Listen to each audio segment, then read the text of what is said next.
It's a great day, it's a great day, it's a great day. Derby, but if we don't mention it now, we'll keep kind of skirting around it throughout all the rest of the discussion. So let's talk about the penalty decision that led to Manchester United's equaliser.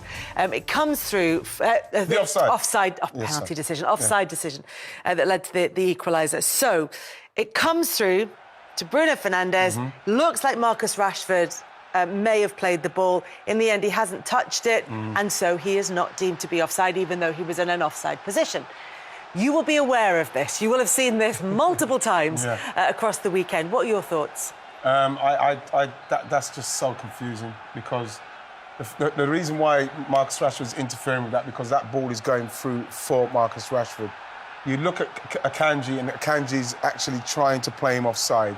And the only reason why he's doing that is because Marcus Rashford is in a position where he's trying to interfere with what he's doing there. So interfering is not in the wording of the law, but if the first one... He has to react to the player in an offside position is only penalised for becoming involved in active play by either preventing an opponent from playing or being able to play the ball by clearly obstructing that opponent's line of vision. I mean, you could argue that with Akanji, that he was between Akanji and the ball. Yeah, but he ran across Akanji. And making an obvious action which clearly impacts the ability of an opponent to play the ball, which, again, you could argue that he did with Akanji. Yes. So, yes, I mean, the kind of...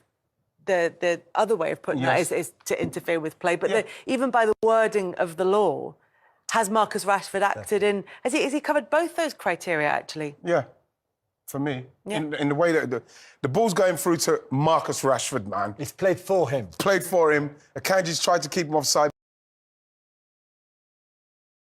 Really close to the ball, isn't Exactly. And so remember as well, Akanji slows up. He actually slows up to get him offside.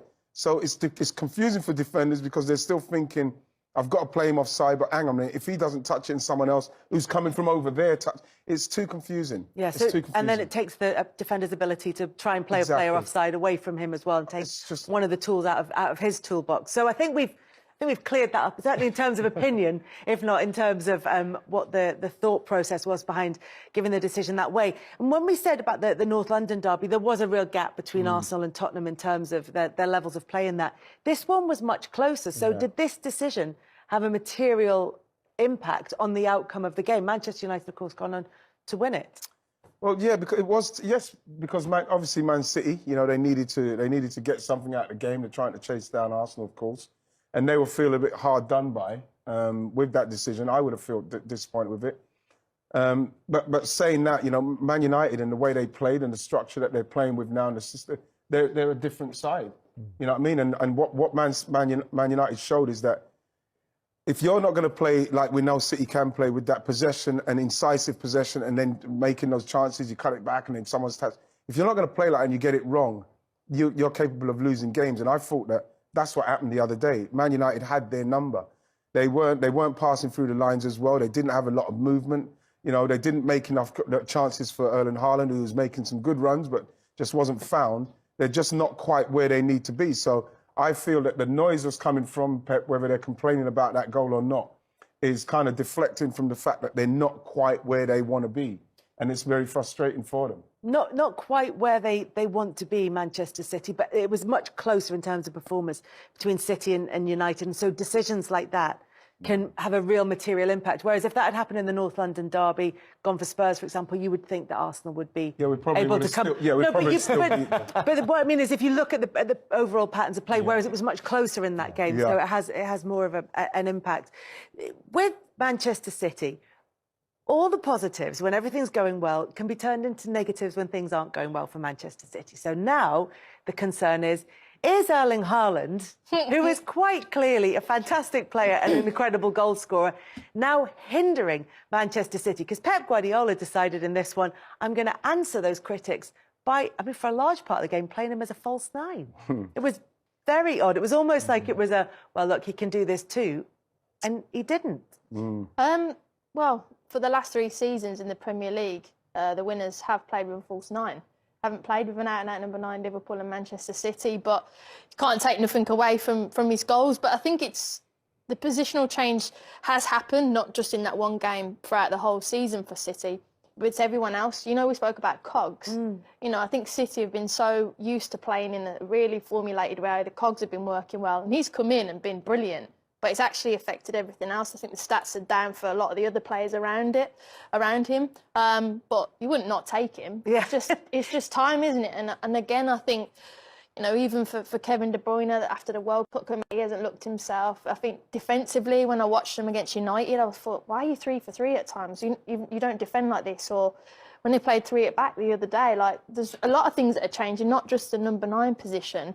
So yeah, I think all of us can't put our finger on it, but maybe we're speaking, the expectations from us for Manchester City maybe is like so high because they've been so perfect for so long, and is that attainable? So dominant. They had the season where they dropped off quite a bit in. So it's the season which it was paused for lockdown, but Liverpool had already pretty much won it by the time that came around in March, and they had a real drop off that season, Manchester City. But other than that, since Pep Guardiola has come in, it's been 90 plus. Yeah, and the first season points. You know what as well, Jules? I was more, the question I would ask is at some stage, are City going to have to change the way they're playing so it's going to enable him to carry on doing what he's doing?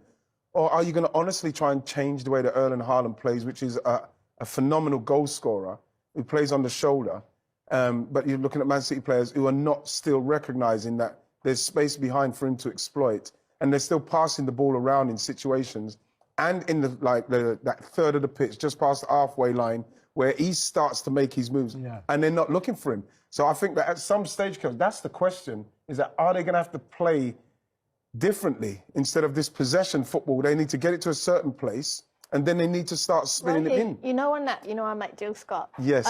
She actually spoke to me about the number 9, and she said at like City, when they've got an out-and-out number 9, they are only able, they have to stay central at all times, and they can only come to feet and set.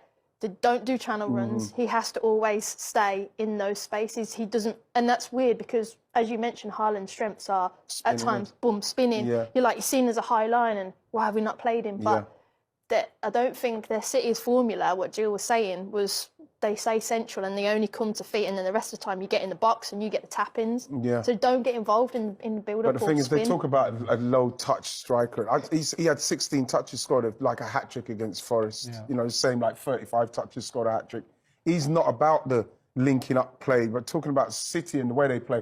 All of the players, when you look at it, have got like 71% of touches of the ball. But and stuff like how would you feel if you're a striker and you come into a Manchester City side, you get 21 goals by mid-January, and there's been a month break for the World Cup in the middle of that as well, and then people say, do you think City are better off without him? Exactly. You'd be furious. It's crazy. I don't think the question should be asked, though. They're not better without him. It's just, right now, it's just not working out. Against Chelsea, they had a tough game. Pep got it wrong, changed at half-time. He had a tough game, although he had a couple of chances, difficult ones in the first half. But he was so good the first 4 months. There's no so is it maybe just the case that any player comes with things that they give to the team and things that definitely they take from the team is too strong a word, but it's all about that balance and on-balance. And United clearly is credit rather than debit. They defended well, but what we're talking about it because obviously City lost. But Erling Haaland is still doing what he does. He's still making those runs aggressively with people in the midfield with time on the ball, and they're not getting it to him. So we're talking about if they start to say, right, remember, he's doing this in the game. We're playing around like this, but remember, he's doing... Then they will be able to put him in, and all of a sudden, if Erling Haaland's doing that and missing chances, you could say, well, something's not working. They're not passing it to him, but he's making runs into space. But what he does. We saw De Bruyne doing it a bit in the first half of this season. I don't know why. I agree with you. I don't know why on Saturday they just ignored him. They seemed to ignore him completely, which was weird. But we've seen the link between De Bruyne against West Ham. I remember away from home, great through ball, and then he finished it one-on-one. So they've done it before. So there's no reason. So maybe they're just not physically fully fit, or they're just not working completely well. I thought Man United were very organised in the way they so well out of possession. United were perfect. And this goes down to Eric Ten Hag, doesn't it? He's absolutely got his plan in place and firing at Manchester United. Yeah. I thought Luke Shaw done well. You know, for somebody that you obviously Harry Maguire sitting on the bench with Luke Shaw left back playing at centre half must be disappointed, but Luke Shaw done well, and that pace does help. You know, Casemiro with Eriksen next to him. You know, and then you've got the pace of Rashford, who's in unbelievable form. Bruno seems to be again, ignited. You can see the passion, everything coming back, and there's structure to what they're doing. And for this game, you bring in Fred. Yes. And you make, it's very simple. Ericsson plays higher up and Mark Rodri. Yes. Fred and Casemiro on Bernardo Silva and De Bruyne. And then once you've blocked the City midfield, this is it. It's over. Even if at times they would have had time on the ball to play Haaland through, that midfield was perfect. Yes. And then they're frustrated. Even when they go 1-0 up, then you get a bit lucky, of course. But there are chances at 0-0 United. They could have scored in the first half. Yes.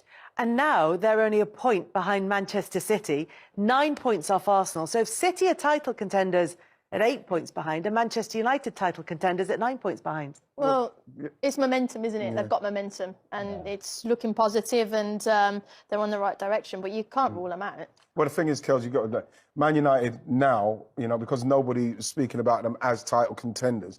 Man United now, all they've got to do is say, right, we're just going to win our games. They've got to beat Arsenal next week if they've got serious ambitions to try and really put themselves in for a charge. They've got to beat them, and then they've got to hope that Arsenal slip up. They've got to hope that City continue to play like they're playing. And then it's up to them to take advantage. Then all of a sudden, the pressure turns towards Man United. But, like, yes, they are. They are involved, Man United. Newcastle level as well, but they've played a game more. Yeah, and the goal difference, though. There's plus 20 between City and Arsenal, who are plus 28, and United only plus 8. So that's an extra point, really. Right now, it might change. It's a big swing, though, but right now it's an extra point for United are involved, I think. Yeah, it's all feeling right for Manchester United. And we were talking about the importance of players developing under coaches. And that seems to have happened for Marcus Rashford as well, where he sort of was a bright prospect, and then it seemed to dip for him a little bit. Now he looks like he's very much back in the groove. Yeah, but when he got involved, he was with Van Gaal, and Van Gaal, you would have thought would have coached him. He was young, and he was bringing him through, and he was doing that,